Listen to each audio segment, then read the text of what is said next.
time to grow. Yeah, please. Yeah. Does this work for other languages also? Or Yeah. unique to Yeah, again, I think I've been finding it challenging because sometimes I try to do this session in Sinhalese. I've been a bit challenging some of the terminology when they use, but I think each language has certain words which might be. You'll have to figure it out yourself. Yeah, no, great question, great question. Let me answer that. You know, in the olden days, we learned to someone if they are looking away, either they are averting something, they are avoiding your eyes, they are trying to hide something, or they are not interested, right? But NLP has proven that that's not correct. So let's say I am telling you, do you know, this new business we can do together. If you can do this thing. Now, as I talk to you, I see you looking upright. Now, in the olden days, I would speak louder to you and ask, why aren't you understanding what you're saying? You're not interested. I will try to go into a confrontation. But now I know he's actually visualizing how and creating, it's upright. I could connect and say, do you see how we can make it happen? Because I know he or she is seeing it. On the other hand, if he looks down, I can connect and say, do you feel comfortable with that idea? Do you feel you can do it?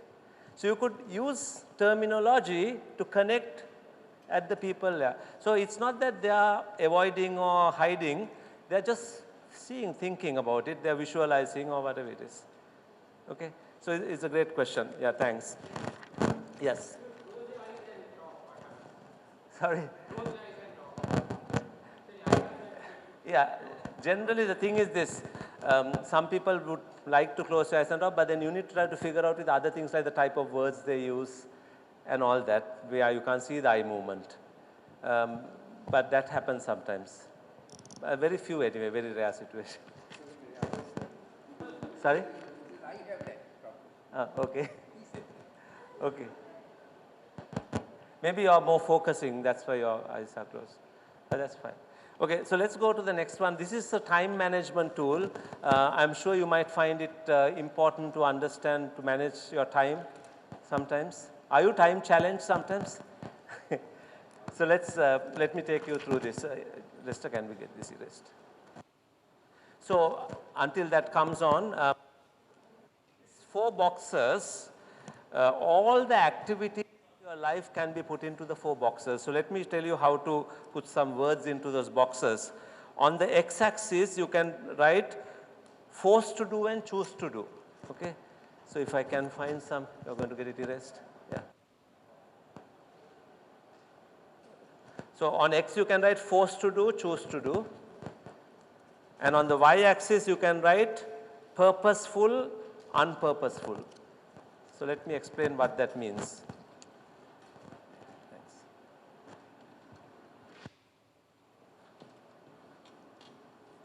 So we are forced to do here. So there are certain activities we are forced to do, certain activities we choose to do.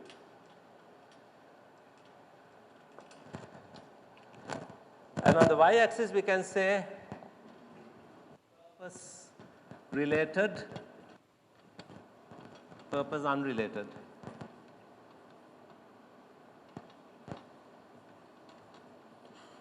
Now, what I mean by purpose here is, what is the purpose of your life? What is the mission of your life?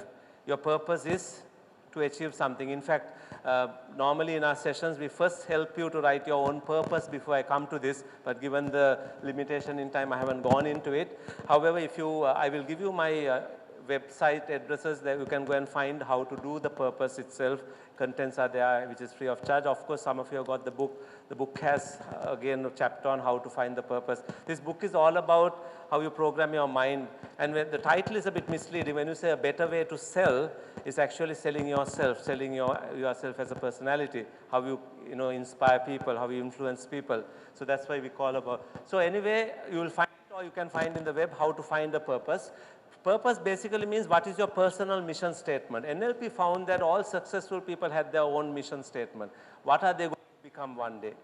Like for example, Mother Teresa had a clear purpose about helping people to get out of their hunger and sickness and destitution, to getting that out. Or if you take someone like Nelson Mandela had a purpose to bring an anti-apartheid raid into South Africa. So each one has a big purpose. So you could find your purpose as well, and that gives you a lot of fuel and energy to go there. So there are some activities purpose related, some are purpose unrelated. Some activities you're forced to do, some you choose to do. So let me take the first one. This is B1 or box 1. Box 1 is purpose related.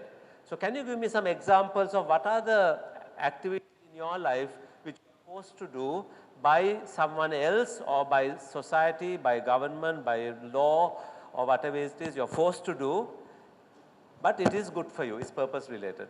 So what are the examples? Studying for an exam. Now studying for an exam might actually be choose to do when you're studying as an adult, you choose to study. But when you were a child, your parents saying go get your books would be a force to do. Or your teacher saying go do your homework is more forced to do. Okay? What else? Sorry? Yeah.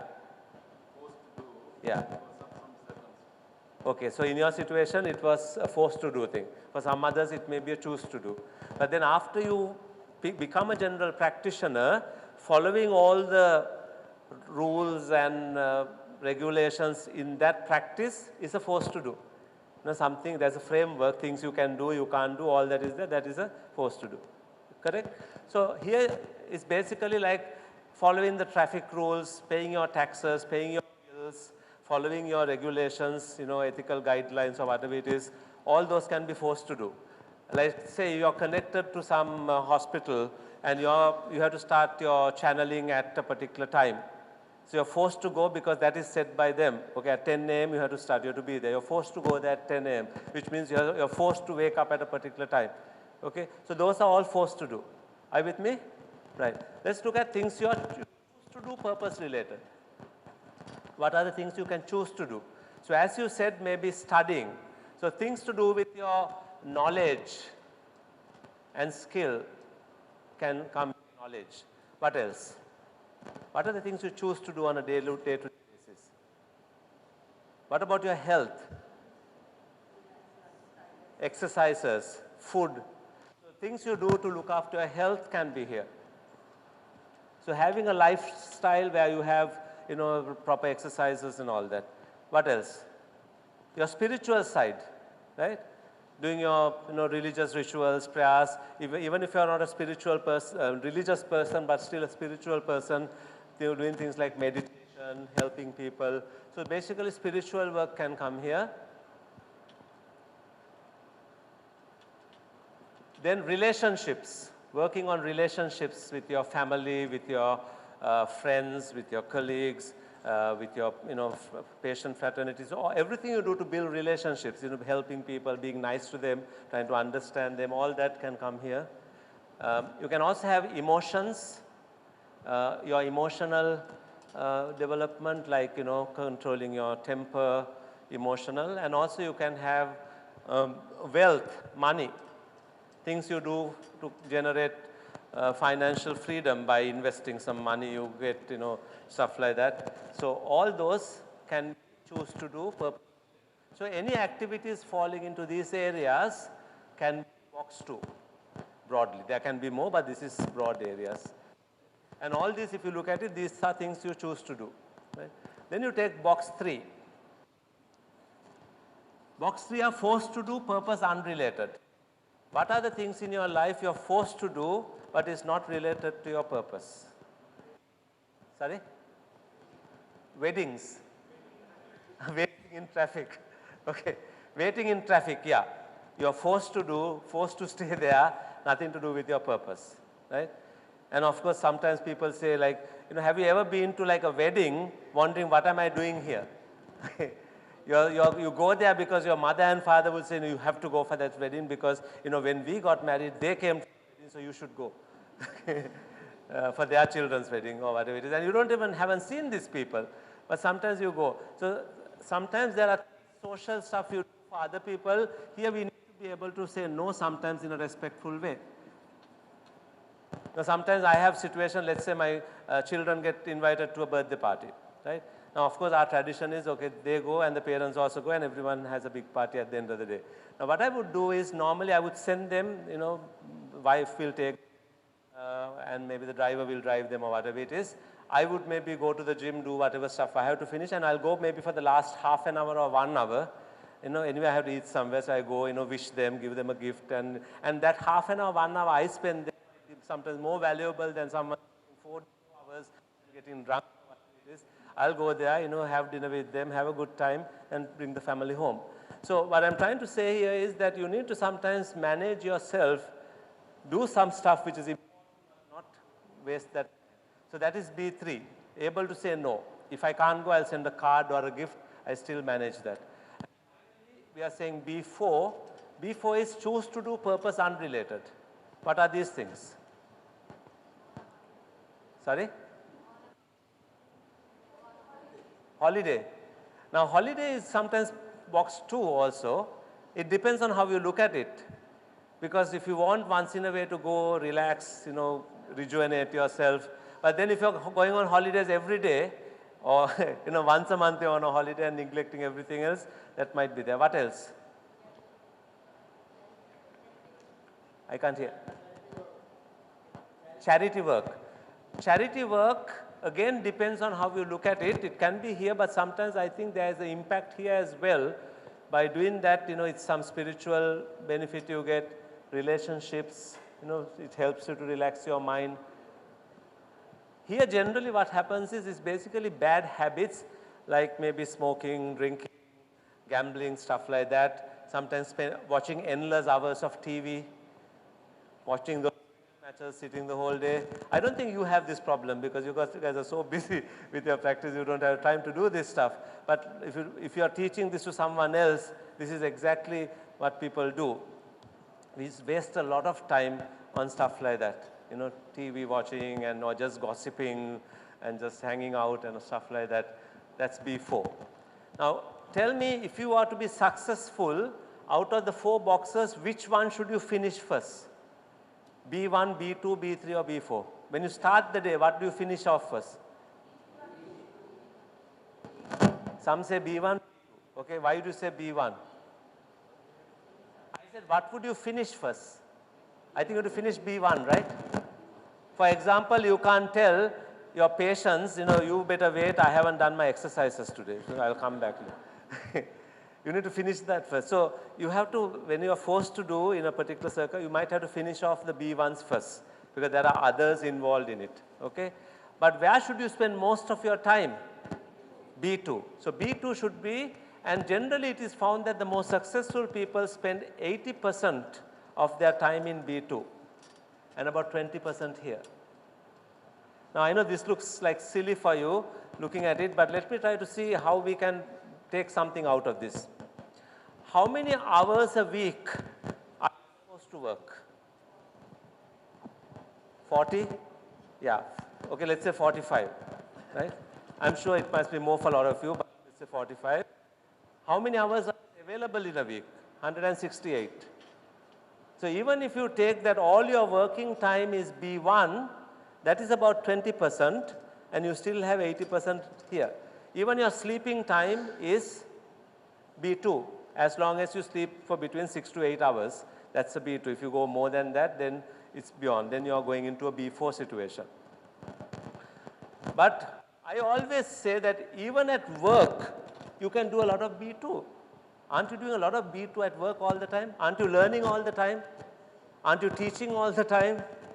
You're building relationships all the time. And in fact, I would say that it's a mindset. So rather than saying I'm going to work because I'm forced to go, you say I'm going to work because I choose to go. I'm going there because I can do something for someone. I'm going there because I can improve my financial stability for my family. So there's a reason I'm going. I'm doing this report not because someone forced me to do it. I'm doing it because I choose to do it. In fact, I'll do a better job than they expected of me. Because if you do anything from a B1 mindset, you will be producing some poor quality. If you do anything from B1, you're producing poor quality because your heart is not there. But if you do something from B2, you will do an excellent job because you are passionate, you choose to do, your heart is there. So therefore, in order to produce high quality results, B2 as much as possible. Let's take traffic. Even traffic can be B2 if you decide, yes, I am stuck in the traffic, but I'm going to do something about it. I'm going to read a book. I'm going to, if you're driving, you can say, I'm going to listen to an audio book. There are a lot of books which are now available in audios. In fact, even my book is available in audio. If you don't have time to read, if you're driving, you just put it in the car CD and you just listen to, it's my voice reading a book. And so it's available in that manner. If you really want to do it, you can find out. Okay, I'm not going to consider traffic a B2. For me, I'm going to make it a traffic B3, I'm making it a B2. And the other thing is if you overdo your B2s, it can be a B4. I'm not saying TV watching is bad. TV watching can be a B2 as long as you select the programs carefully. You watch a comedy every day, you watch some news every day, you watch some educational program every day, purposefully selected. That's B2. But if you go home at 7 p.m. and if you're seated there till 2 in the morning without helping your wife or husband, without teaching your children homework, then you're actually wasting that time, right? And also if you neglect your B2, it can come back as a B1. Example, let's say if you do regular exercises, take nutrition, take the right rest, which is all B2 activities, you'll be healthy. But on the other hand, if you have to go for a bypass operation, that's a B1. That's a forced to do thing, purposeful, you have to get it done, you can't be postponing, correct?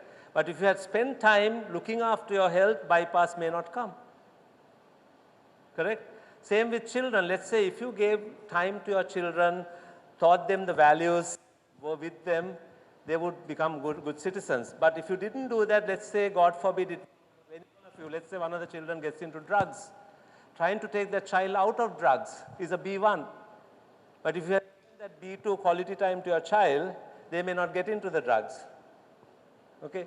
So if you neglect our B2s, it can come back to you as a B1. If you did not study and pass your examinations, you'll be struggling trying to pay your bills, which is B1. But studying every day and developing yourself is a B2. So when you teach this to your children or whoever, it's important for them to show them what is the long-term repercussion of doing that. So I would like you to just have a quick discussion with your partner seated next to you. How can you practically make this happen in your profession? So the question you will ask is, what would be the B2 activities that you would like to add to your life from today? Would you like to do some little extra exercises, spend more time, building relationships? And in order to find that time, where would you save the time? What would be your B3s and B4s that you will eliminate? If you really analyze, there might be still some B2, B3, B4s in your life. Okay? So just have a quick 2-minute chat with your partner. Figure out what you can do so that you can take something away from here. What are the B2s you will add and what would be the B4s you will reduce?